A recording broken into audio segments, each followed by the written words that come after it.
Halo guys, setelah sekian lama bertapa akhirnya saya kembali lagi berkancah di dunia review film guys. Film yang akan kita bahas kali ini adalah sebuah film drama inspirasi yang akan membuat jiwa kebebasan lu meronta-ronta, terutama untuk kalian yang sudah terjebak di zona nyaman.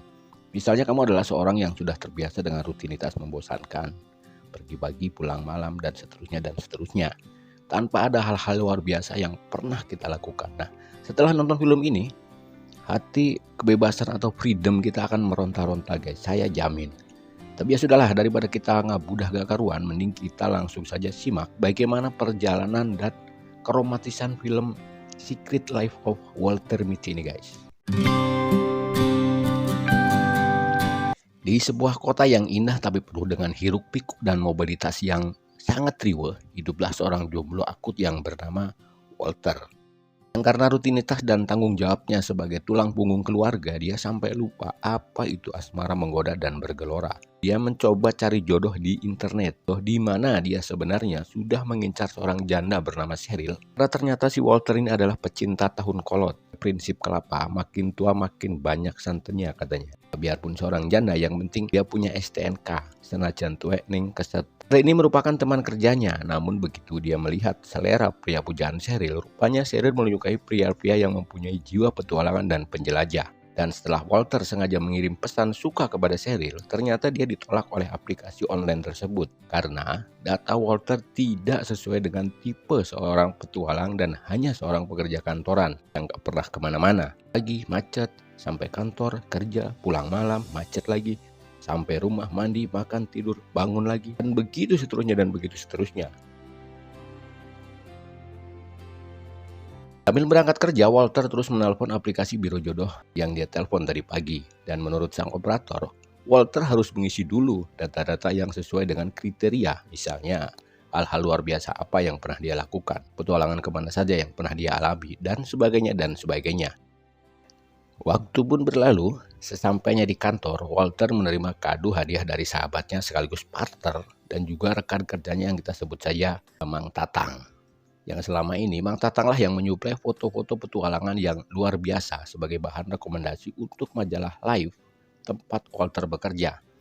Si Tatang memberikan sebuah kotak berisi foto-foto dan juga sebuah dompet. Tatang juga menuliskan surat yang intinya berterima kasih sudah bertahun-tahun mempublikasikan hasil jepretannya di majalah Life. Dan di akhir suratnya, Tatang mengatakan bahwa foto nomor 25 adalah foto terbaik hasil jepretan Kang Tatang. Namun setelah diperiksa dari semua foto, ternyata foto nomor 25 tidak ada pada tempatnya. Dan yang tahu di mana foto tersebut adalah hanya Kang Tatang sendiri, yang sekarang nggak tahu di mana rimbanya. Karena Tatang selalu bertualang, kadang di darat jadi supir, kadang ngusep di laut, kadang macul di gunung, kadang nyair di sungai, kadang juga ngurak di sawah. Intinya Tatang adalah seorang fotografer terbaik yang biasa berburu view menarik dimanapun itu. Di tengah kebingungannya, Walter malah dipanggil meeting oleh sang bos untuk segera membawa foto terbaik kiriman Mang Tatang. Yang tentu saja foto itu adalah foto nomor 25. Dan Walter pun meminta asistennya, yang kita sebut saja Mas Imron, untuk segera mencari foto nomor 25. Dan sementara itu, Walter akan membawa 2,5 karung alasan atau argumen untuk sang bos. Selain menanyakan foto nomor 25, sang bos juga menyampaikan ke semua karyawan bahwa edisi majalah Life yang sekarang adalah edisi terakhir yang akan dibuat dalam bentuk fisik. Dan selanjutnya majalah Life akan terbit dalam bentuk elektronik atau majalah online. Oleh karena itu, edisi terakhir ini harus benar-benar menyematkan foto terbaik. Dan tentu saja foto itu adalah foto nomor 25. Di tengah kebingungannya, Cheryl yang merupakan pujaan hati menjadi simpati dan berjanji akan membantu melacak keberadaan Kang Tatang. Karena Kang Tatang selalu keliling dunia, gak punya HP, gak punya pager, gak punya walkie-talkie, pokoknya misterius gitulah. Setelah sampai di rumah, untunglah Walter masih mempunyai seorang adik yang selalu memberikan kejutan-kejutan. Dan kejutan hari ini adalah Walter dihadiahi sebuah boneka lentur dan fleksibel tapi kuat yang merupakan mainan kesukaan Walter pada masa kecil. Waktu pun berlalu, keesokan harinya Mas Imron menemukan petunjuk, yaitu dari foto Kang Tatang ada sebuah tulisan yang tidak sengaja terfoto, yaitu tulisan nama kapal Ergin Snake. Pada saat Walter berada di lift bareng sang bos mengatakan bahwa kalau sampai nanti pas majalah mau terbit dan Walter belum menemukan foto nomor 25, maka apa boleh buat Walter akan dipecat. Setelah itu Walter kembali menemui Cheryl untuk melacak di mana keberadaan kapal Aegis Snake tersebut. Namun Cheryl harus buru-buru menjemput anaknya dan Walter pun ikut menjemput sang anak Cheryl. Sambil sekalian PDKT lah sama anaknya Cheryl. Setelah itu Cheryl dapat info dari rekannya bahwa kapal itu sekarang sedang berada di Greenland, Kutub Utara. Walter sedikit lega karena akhirnya bisa melacak keberadaan Tatang. Namun di lain sisi, Greenland sangatlah jauh yang tidak bisa ditempuh hanya dengan pakai ojol, apalagi naik beca. Karena kalau naik beca dijamin gak bakal nyampe, yang ada keburu pecah itu mamangnya becanya. Setelah sampai di kantor, Walter terlihat berpikir tentang nasib perusahaan dan teman-teman jika si foto nomor 25 itu gak ketemu. Dan di saat dia melamun itulah dia memandang foto Kang Tatang yang seolah-olah melambaikan tangannya sambil berkata, "Ayolah bro, keluar kandang, jangan cupu, jangan kuper. Dunia tak selebar daun pintu bro, ayolah berpetualang." Dan tanpa pikir pendek, Walter langsung berkemas dan bergegas untuk let's go to the world guys. Mari bertualang. Demi apa? Demi sang foto nomor 25. Walter pun keluar dari zona nyaman, yaitu berpetualang, dan pertualangan pertama adalah kapal Aegis Snake di Greenland. Setelah menempuh perjalanan yang sangat jauh, akhirnya sampailah Walter di Greenland. Walter mampir ke sebuah kafe yang bermaksud untuk mencari informasi keberadaan kapal Aegis Snake. Namun, ujian pertama pun dimulai. Di saat seorang yang berbadan tinggi besar mulai res dan ngajakin karaokean. Namun, Walter menolak yang berakibat sang pria itu menghajarnya. Namun di saat pria besar itu mau mencengkeram wajah Walter, dia melihat ada cincin yang pernah ada di foto Kang Tatang. Dan akhirnya, setelah beberapa saat mereka pun berdamai. Dan ternyata pria itu adalah kurir khusus tempat-tempat terpencil di mana beberapa hari yang lalu sempat bertemu dengan Kang Tatang dan sempat memfoto lengannya. Dan kebetulan ada sebuah paket radio komunikasi yang harus diantar di tengah laut, yang kebetulan tujuannya adalah kapal Aegis Snake. Walau cuaca buruk, pilot mabuk, Walter terpaksa ikut saja. Demi apa? Demi foto nomor 25. Dan sesampainya di lokasi kapal, cuaca kurang mendukung yang membuat heli tidak bisa landing, dan jalan satu-satunya adalah Walter harus melompat ke laut sambil membawa paket radio komunikasi pesanan kapal Aegis Snake. Walter pun melompat ke laut dan sempat diserang oleh hiu ganas.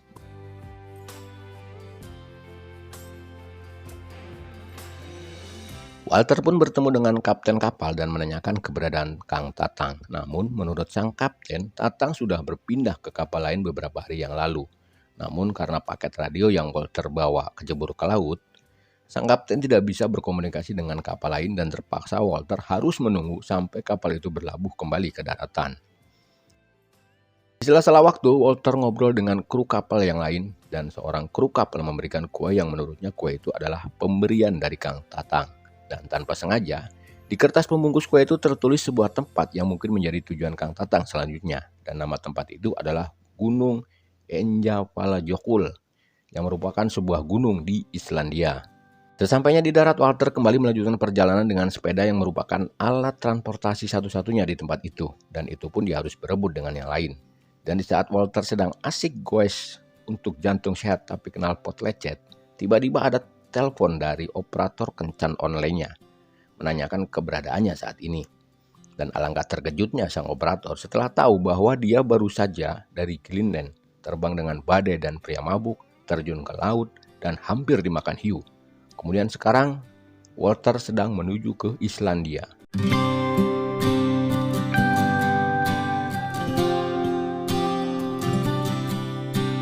Sang operator berjanji akan membantu mengisi data-data petualangannya setelah mengetahui perubahan yang begitu drastis dari Walter. Karena keasikan menelpon, Walter tak sengaja menabrak sebuah tiang rambu-rambu. Akhirnya Walter pun melanjutkan perjalanan dengan berlari. Dia sampai di sebuah kota kecil dan melihat gerombolan anak-anak sedang bermain skateboard. Dan dengan rayuan gombanya, Walter berhasil transaksi barter dengan menukar mainan kesayangannya dengan skateboard sang anak.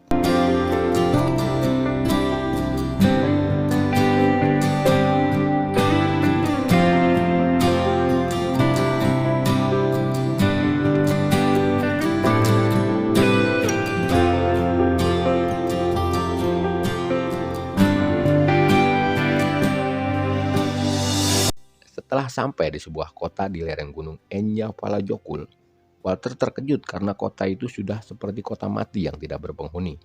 Dan betapa terkejutnya Walter setelah mendapat pengumuman dari speaker kelurahan bahwa Gunung Enjapalajokul akan segera erupsi.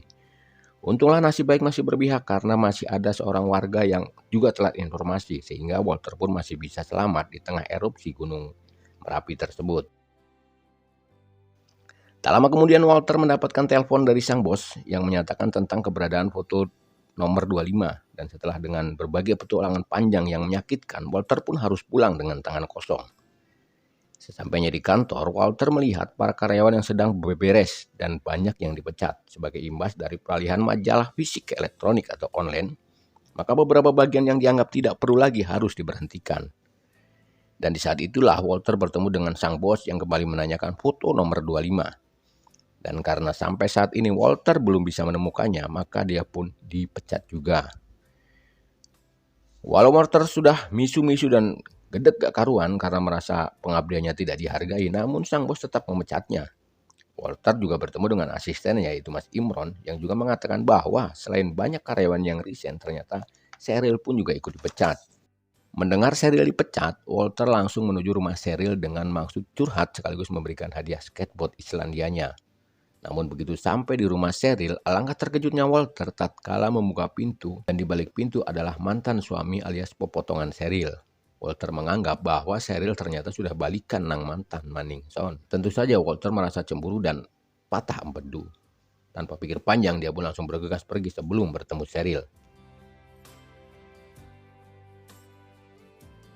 Sampainya di rumah, Walter membuka dompet pemberian kado dari Kang Tatang dan terpaksa membuangnya ke tempat sampah karena Walter menganggap bahwa dia tidak lagi memerlukan Kang Tatang karena sudah dipecat, dan Walter melamun sambil mengamati piano peninggalan ayahnya.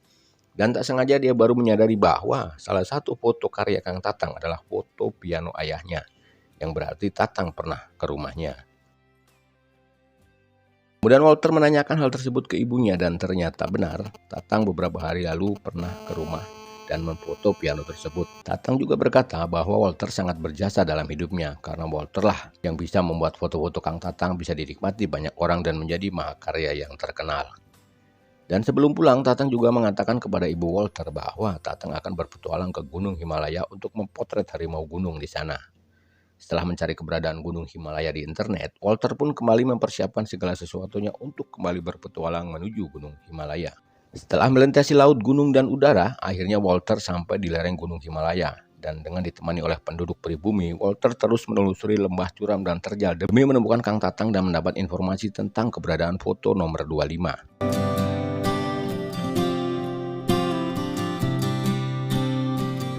Dan di saat Walter sedang menelusuri gunung, di ketinggian yang sangat curam, ada telepon dari operator kencan online yang kembali mengabarkan bahwa semenjak data petualangannya dimasukkan di data aplikasi, sekarang dia mendapat ribuan pesan suka. Ditambah sekarang posisinya tengah berada di Himalaya, otomatis para wanita menganggap bahwa Walter adalah benar-benar petualang sejati. Padahal para wanita itu kena prank. Walter menjadi petualang itu bukan karena kalian, tapi karena foto nomor 25. Dan selagi asik menelpon, Walter bertemu dengan seorang pria yang menegurnya karena Walter dianggap telah mengusik harimau gunung yang sedang dia foto. Dan setelah didekati dan diamati, ternyata Walter pun berkata, "Walah Tatang, kemana we atuh si leng teh? Saya sudah cari ke laut, ke gunung, naik pesawat, mobil, sepeda, skateboard, lari, jalan kaki. Kamu malah ngejedok mosdol di dia. Ampun Gusti Tatang. Tatang pun dengan santai berkata, "Ada apa gerangan kamu mencari aku, kawanku?" Walter pun langsung bertanya, "To the point, foto nomor 25 di mana? Naruhnya Tatang? Ini soak saya nyariin gak ketemu." Tatang pun dengan santai menjawab, "Pan foto nomor 25 ditaruh di dompet bareng sama surat. Masa teka dulu?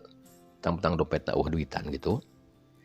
Terkejut bagaikan digampar banci, Walter pun berkata dalam hati, "Alah ma, saya sudah kesana kemari, mau dimakan hiu, mau hangus sama erupsi gunung, dipecat, dihianati pujaan hati, sampai keliling dunia demi foto nomor 25. Ternyata foto itu ada di dalam dompet. Tobat Gusti, yang lebih parahnya, apan dompetnya udah dibuang. Pun paralun, dosa naon ieu teh sampai bisa begini," ucap Walter dalam hati. Namun di tengah kegundahan dan kegalauan Walter, Tatang pun berkata, "Jalan Tuhan itu terkadang unik, kawan. dari hal sepele, tapi bisa menjadi perubahan besar dalam hidup kita. Dan setidaknya dengan hal sepele itu, kamu sudah menjadi pribadi yang berbeda dan berwarna. Tidak usah bersedih, dunia terlalu indah untuk diisi dengan bersedih. Ketika Walter kembali pulang kampung, Walter melihat ibunya menjual piano kesayangannya untuk memenuhi kebutuhannya selama Walter menganggur. Dan sang ibu juga memberikan dompet pemberian Kang Tatang yang sempat ditemukan di tempat sampah. Dan benar saja, foto nomor 25 yang selama ini dia cari berada di sela-sela selipan dompet tersebut. Walaupun terlambat, Walter tetap memenuhi janjinya kepada sang bos untuk memberikan foto nomor 25. Sambil memberikan foto itu, Walter sempat menceramahi bosnya bahwa mereka para karyawan yang dipecat adalah orang-orang hebat yang telah mengabdi bertahun-tahun di perusahaan. Dan tolonglah diberi sedikit aplaus dan juga penghargaan untuk dedikasi mereka. Sambil pulang, Walter diantar oleh mantan asistennya. Di lift, si Mas Imron mengucapkan terima kasih yang mendalam karena selama ini telah menjadi bos yang baik untuknya. Dan di akhir percakapan, sang asisten merasa penasaran dengan foto nomor 25. Namun Walter menjawab bahwa dia tidak tahu karena masih belum dicetak dan dalam masih berupa negatif atau klis. Hari pun berlalu, keesokan harinya Walter ke kantor Live untuk mengambil gaji terakhirnya. Dan kebetulan Walter bertemu dengan Cheryl, sang wanita pujaannya. Walter pun memberikan motivasi agar tetap optimis menjalani hidup dan jangan putus asa. Walter pun juga mengucapkan selamat karena Cheryl bisa kembali rujuk dengan mantan suaminya. Namun ternyata Walter salah paham guys, karena menurut Cheryl, mantan suaminya kemarin ke rumah hanya ingin menemui anaknya saja. Sekalian benerin plafon serta WC yang mampet katanya. Dan Cheryl pun mengatakan tidak ada sama sekali niat untuk kembali ke mantan. Mendengar hal itu, Walter kembali berbunga-bunga dan bergelora karena harapan itu kembali ada. Dan dengan malu-malu meong, Walter mengajak Cheryl untuk berkencan. Dan Cheryl pun menjawab, yes, tarik mang. Di perjalanan mereka berdua tak sengaja melihat majalah Live terbitan terakhir. Dengan penuh dramatis, di cover majalah itu tertulis, edisi terakhir ini didedikasikan untuk orang-orang yang telah berjasa membuatnya. Dan ternyata guys, foto nomor 25 yang misterius dan legendaris kiriman Mang Tatang itu ternyata adalah foto Walker. Dan film pun berakhir dengan adegan romantis dan juga lagu yang sangat romantis.